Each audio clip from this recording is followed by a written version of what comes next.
নীলফামারীর সৈয়দপুরের ২ নং ওয়ার্ড কাশিরাম বেলপুকুর বঙ্গচত্রে আগুন লেগেছে। আপনারা যদি একটু লক্ষ্য করেন তাহলে বুঝতে পারবেন আগুনের তীব্রতা ভয়াবহ আকার ধারণ করেছে। আপনারা যদি দেখেন তাহলে বুঝতে পারবেন ফায়ার সার্ভিসের বেশ কয়েকটি ইউনিট কিন্তু আগুন নিয়ন্ত্রণে কাজ করতেছে। পুরো এলাকা জুড়ে কিন্তু আগুনের ভয়াবহতা লক্ষ্য করা যাচ্ছে। এ পর্যন্ত আনুমানিক ধারণা করা হচ্ছে এখানে 15 থেকে 20টি বাড়িতে কিন্তু ইতিমধ্যে আগুন পৌঁছে গেছে। আপনারা যদি একটু লক্ষ্য করেন তাহলে বুঝতে পারবেন।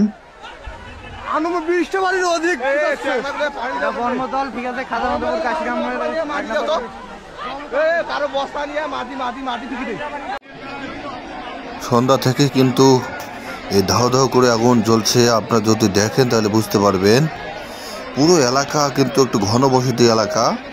পুরো এলাকায় কিন্তু এই আগুনটা আস্তে আস্তে ছড়িয়ে যাচ্ছে। আপনারা যদি দেখেন এখানে কিন্তু ফায়ার সার্ভিসের পাশাপাশি কিন্তু স্থানীয়রা কিন্তু আগুন নিভানোর চেষ্টা করতেছে। আপনারা দেখেন একটি বাড়ি কিন্তু পুরো ছাই হয়ে যাচ্ছে। নীলফামারী সৈয়দপুরের আগুনের সর্বশেষ পরিস্থিতি আপনাদেরকে দেখাইলাম।